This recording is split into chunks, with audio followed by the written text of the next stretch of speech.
네, 감사합니다. 이제 우리 한번 옆에 있는 성도님들 같이 인사하시고 시작했으면 좋겠습니다. 참 잘 오셨습니다. 우리 또 한번.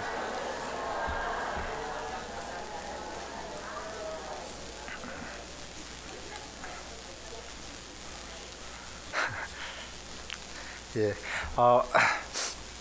한 젊은 재수가 절도죄로 재수가 감옥에 갇혀 들어왔습니다. 그래서 교도소 간수가 보니까 이 청년이 굉장히 또 괜찮아 보이고 또 그럴 것 같아 보이지 않는데 왜 저런 죄를 짓고 들어왔나 이렇게 한번 유심히 살펴보고 제목을 살펴보았다고 합니다. 그랬더니 이제 이 절도를 짓고 왔는데 알고 보니까 이 이제 청년이 글을 모르더라는 겁니다. 글을 몰라서 가만 보니까 이 간수가 보니까 글을 좀 가르쳐주고 이렇게 잘 지도하면 좀 사회에 나가서 일도 하고 또 글을 통해서 이렇게 잘 할 수 있을 것 같다는 같다라고 이제 이렇게 생각을 판단한 겁니다. 그래서 이제 글을 가르치면서 이렇게 이제 조금 시간이 지남에 따라 가르치는 간수도 굉장히 보람을 느끼고 또 배우는 재수도 이 글을 자꾸 알아가니까 새로운 세계를 알게 돼서 너무나 글을 배워 나감에 따라 이렇게 새로운 그런 것들을 알게 되는 그런 이제 신천지를 경험하게 된 것입니다. 새로운 세계가 뭔지를 이렇게 경험하게 된 것입니다. 그러고 나서 이제 시간이 다 되어서 다시 사회로 이제 나가게 되고 이제 다시는 이런 곳에 오지 말라고 당부를 하고 서로 약속을 하고 그렇게 떠나갔습니다. 그리고 몇 년이 또 좀 흐르고 지나가는데 또 가만 보니까 이 간수가 보니까 그때 만났던 그 청년이 다시 감옥으로 들어왔던 것입니다. 그래서 대체 왜 또 다시 들어왔나, 뭘 잘못했길래 다시 한번 그 제목을 이렇게 알아보니까 그 제목이 이번에는 공문서 위조로 들어왔던 것입니다. 이걸 통해서 우리가 알 수 있는 것은 이 지혜라고 하는 것과 지식은 다르다라는 것입니다. 지식을 배운다고 해서 항상 지혜가 함께 따라오는 것은 아니라는 것이죠. 이 지혜는 다른 차원의 문제라는 것을 배울 수가 있습니다. 우리는 야고보서 3장을 통해서 지난번에는 이 혀의 중요성에 대해서 배우고 우리가 어떤 말을 내뱉는 것은 즉 우리의 신앙을 반영하는 것이라는 것을 배웠습니다. 그 문맥 안에서 오늘 본문을 살펴보니까 이 말을 잘 사용하는 것에서 우리가 분쟁이 일어나고 또 독한 말과 시기가 있을 때 우리가 이 말을 어떻게 지혜롭게 사용을 하는데 그 지혜는 하늘에서 오는 하늘로부터 오는 하늘의 지혜가 있고 또 이 땅에 우리가 살아가면서 흔히 말하는 세상적인 관점에서 보는 그 세상적인 지혜로 나눠질 수가 있다는 것을 성경 말씀은 소개하고 있습니다. 두 종류의 지혜를 소개하는데 우리 먼저 13절 말씀을 한번 같이 읽어보시겠습니다. 13절입니다. 시작.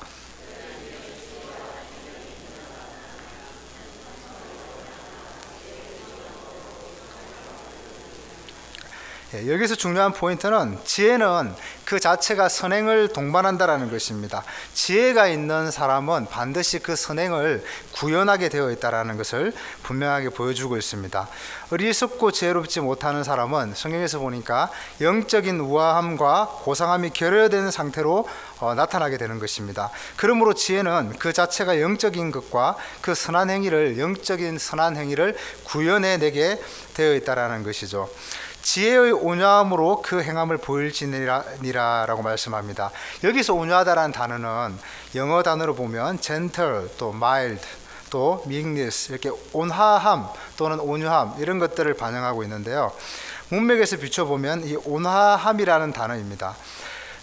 너희 중에 지혜와 총명이 있는 자는 누구냐? 그는 선행으로 말미암아 지혜의 온유함으로 그 행함을 보일지니라 라고 말씀하고 있습니다. 그러니까 이 온화하고 온유하다라는 것은 쉽게 말해서 뻔뻔하거나 단단하지 않다라는 것을 말하는 것이죠. 고린도전서 8장 2절 말씀을 보면 만일 누구든지 무엇을 아는 줄로 생각하면 아직도 마땅히 알 것을 알지 못하는 것이요 라고 말씀합니다.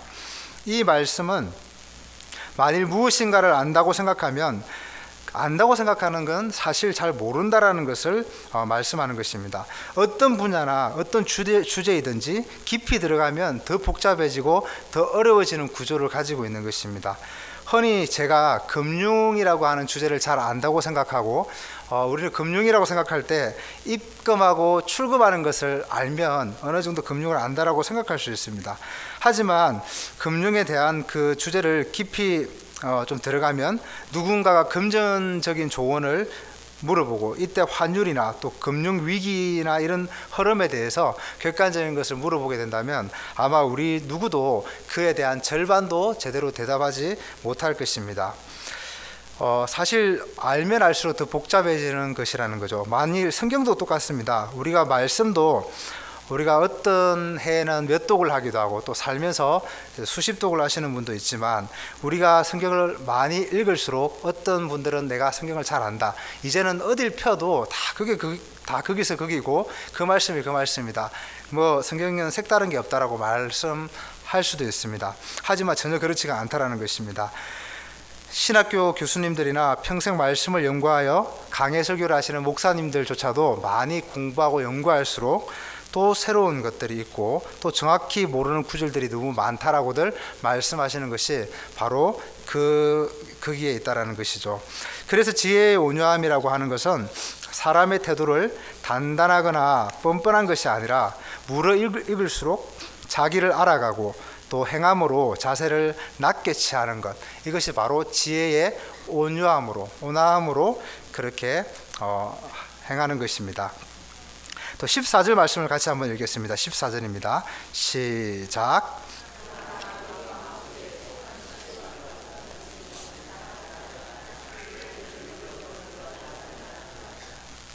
예, 14절 말씀은 잘못된 행동은 진리를 따르는 데 있어서 상당한 데미지를 주는 결과를 가져온다라는 것입니다. 그러니까 우리 마음 속에 있는 독한 시기와 다투는 마음, 이 마음들을 가지고 있다면 사실은 그 마음을 품는 그 순간부터 진리를 대항하는 것이고 진리에 대하여 거짓을 말하는 것이라고 성경은 말씀하고 있는 것입니다. 잘못된 태도는 진리를 해치게 할 수 있다는 것입니다. 독한 시기와 다툼을 가지고 있다면 바로 그 사람이 진리에 대하여 거짓을 말하는 것이라고 말씀하시는데요. 그렇게 하는 것은 사실 우리가 그토록 주장하고 우리가 살기를 다짐하는 그 복음에 대해서 복음에 타격을 주는 것이라는 것입니다. 독한 시기와 다툼이 우리의 복음적인 삶을 해치게 한다는 것이고 그것이 바로 그 말씀 안에서 우리가 진리를 거슬러 행하는 우리의 모습과 태도가 된다는 것을 우리가 또 한번 생각할 수가 있습니다. 15절 말씀을 보시면 이러한 지혜는 위로부터 온 것이 내려온 것이 아니요 땅 위의 것이요 정욕의 것이요 귀신의 것이니라고 말씀합니다. 우리가 아는 세상적인 지혜는 이런 독한 시기와 다투는 마음 가운데서 우위를 점하는 것이지 않습니까? 사람을 눌러 내가 더 높은 자리에 서는 것이고 또 명예를 취하는 것이고 그렇게 해서 우리가 때로는 조금 얍삽함을 가져야 되고 때로는 조금 더 또 치열하게 이겨서 서는 것이 사실은 세상이 바라보는 지혜입니다. 하지만 이것은 성경이 말씀하시는 땅에 있는 지혜들의 속성이라는 것이죠. 사람들은 흔히 말하기를 세상을 좀 더 이기적이게 살아야 하고 좀 더 얍삽해야 빨리 성공하고 빨리 자리에 올라간다고 말하고 있습니다. 그래야 경쟁에서 이기고 눈에 보이는 명예와 물질도 빨리 획득한다고 흔히들 말하고 있습니다. 하지만 우리가 기억해야 할 것은 이것은 진리 안에서 하나님의 명령 안에서 볼 때는 반드시 반대되는 개념이라는 것입니다. 우리 17절 말씀을 또 같이 한번 읽으시겠습니다. 16절입니다. 죄송합니다. 16절입니다. 시작.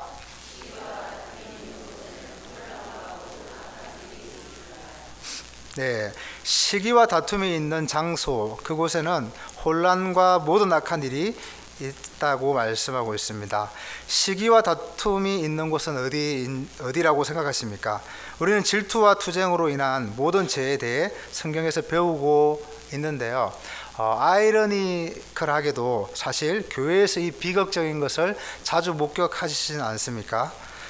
누군가는 독창곡을 부르라는 요청을 받지 못해서 상처를 입고요. 또 누군가는 성탄 축하 공연 때 그 프로그램의 순서를 맡고 나레이터를 맡아야 하는데 그 역을 얻지 못해서 또 실족하기도 합니다.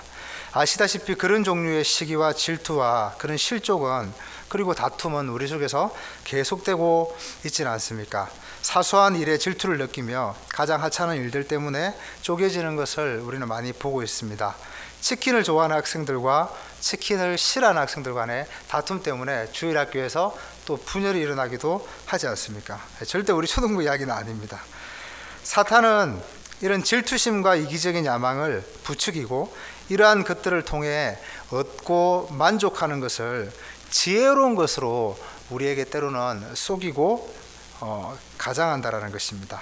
이 모든 종류의 죄들은 영적 지혜를 대항하는 반대의 개념임을 우리가 반드시 기억해야 할 줄 믿습니다. 그 다음 17절 말씀을 같이 보시겠습니다. 17절입니다. 같이 읽으시겠습니다. 시작.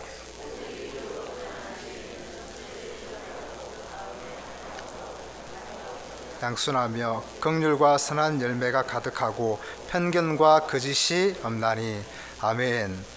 하늘로부터 난 지혜는 먼저 성결하고 화평하다고 본 구절을 말씀하고 계십니다. 성결한 것은 화평보다 앞에 온다는 것을 우리가 기억했으면 좋겠습니다. 히브리서 7장 1절 2절 말씀에는 멜기세덱이 등장합니다. 이 멜기세덱은 살렘의 왕이고 지극히 높으신 하나님의 제사장이라고 소개하고 있습니다. 여러 왕을 쳐서 죽이고 돌아오는 아브라함을 만나 복을 빈 자입니다. 아브라함이 모든 것의 10분의 1을 그에게 나누어 주었습니다. 그 이름을 해석하면 먼저는 의의 왕이고 그 다음은 살렘 왕이니 곧 평강의 왕이라고 소개하고 있습니다. 그래서 먼저는 의의 왕이고 그 다음은 살렘 왕이니 곧 평강의 왕이라고 말하는데요. 이 평강은 항상 이 성결한 곳, 의로운 곳에서 나오는 것이라는 겁니다. 그래서 화평은 아무 대가가 없이 오는 것이 아닙니다. 평강을 위해서는 대가를 치러야 한다는 것이죠. 하지만 신자는 우리가 싸워야 할 전쟁터를 신중하게 선택해야 한다는 것입니다. 우리가 어떤 것들을 위해서 싸워야 할지, 우리의 전쟁터는 무엇인지 그것을 잘 선택하고, 이 선택은 매우 중요한 것이고, 또 그것들을 위해서 우리는 때로는 목숨을 걸고 우리는 또 모든 것들을 다해서 싸워야 하는 것입니다. 이제 우리 마지막 구절인 18절을 같이 또 한번 읽으시겠습니다. 18절입니다. 시작.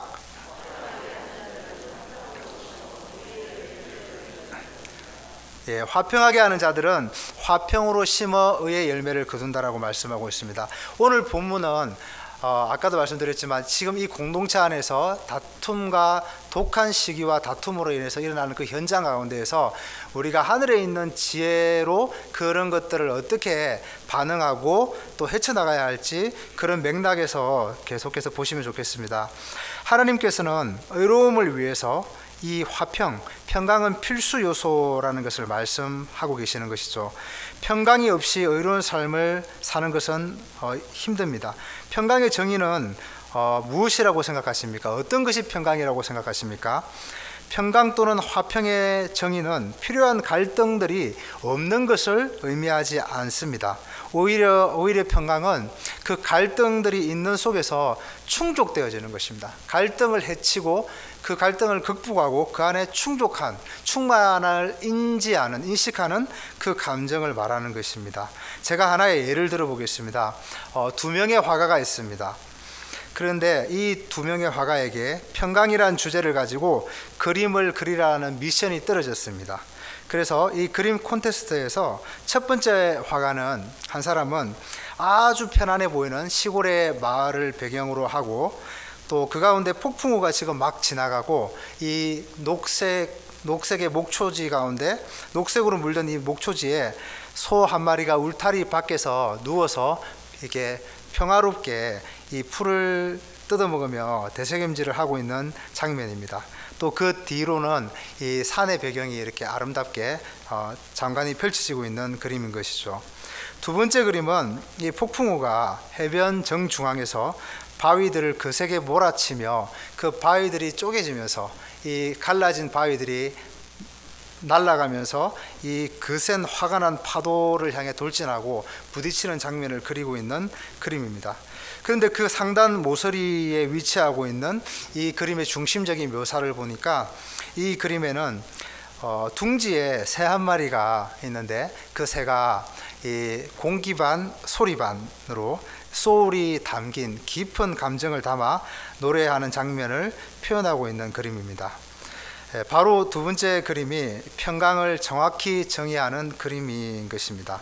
태풍의 눈 중앙에 머무는 그 시간에 충족할 수 있는 것, 그 안에서 충만함을 누릴 수 있는 것, 이것이 평강을 이야기하는 것이죠. 우리는 학생들이 기말고사를 치룰 때 이 장면들을 볼 수 있습니다.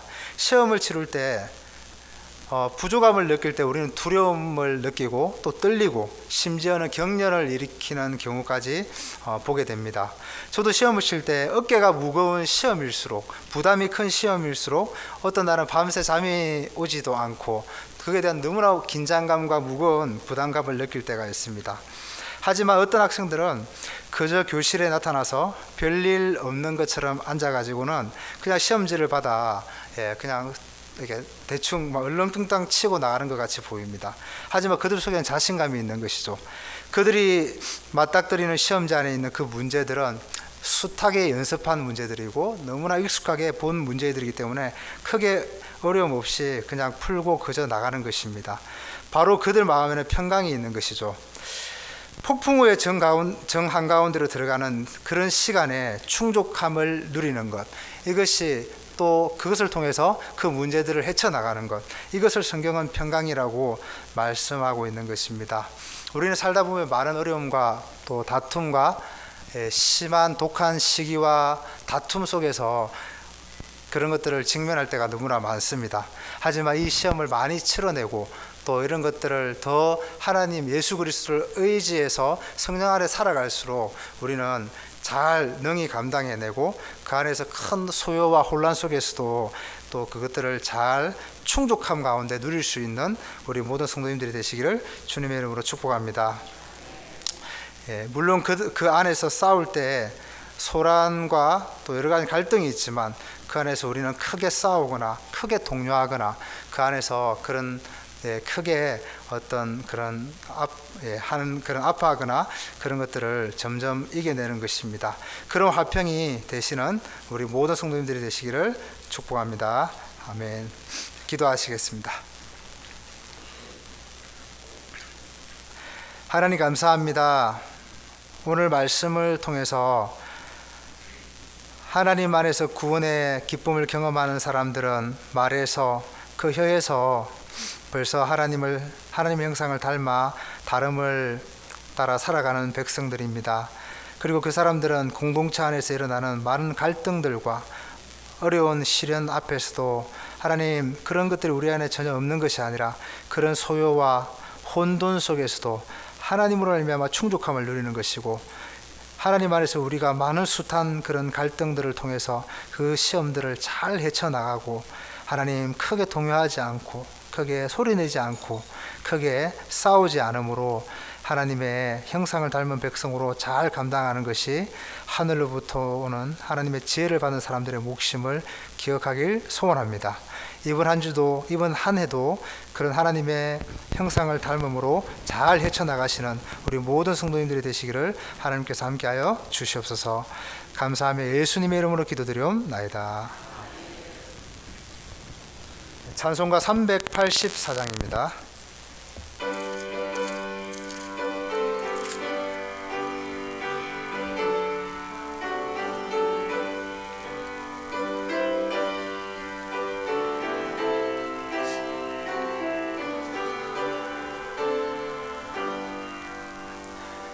나의 갈 길 다가도록 예수 인도하시니 내 주 안에 있는 긍휼 어찌 의심하리요. 믿음으로 사는 자는 하늘 위로 받겠네. 무슨 일을 만나든지 만사형통하리라. 무슨 일을 만나든지 만사형통하리라. 나의 갈 길 다가도록 예수 인도하시니 어려운 일 당한 때도 족한 은혜 주시네. 나는 심히 고단하고 영혼 매우 가라나 나의 앞에 반석에서 나게 하시네. 나의 앞에 반석에서 샘물 나게 하시네. 나의 갈 길 다가도록 예수 인도하시니 그의 사랑 어찌 큰지 말로 할 수 없도다. 성령 감화 받은 영혼 하늘 날아갈 때에 영영 부를 나의 찬송 예수 인도하셨네. 영영 부를 나의 찬송 예수 인도하셨네.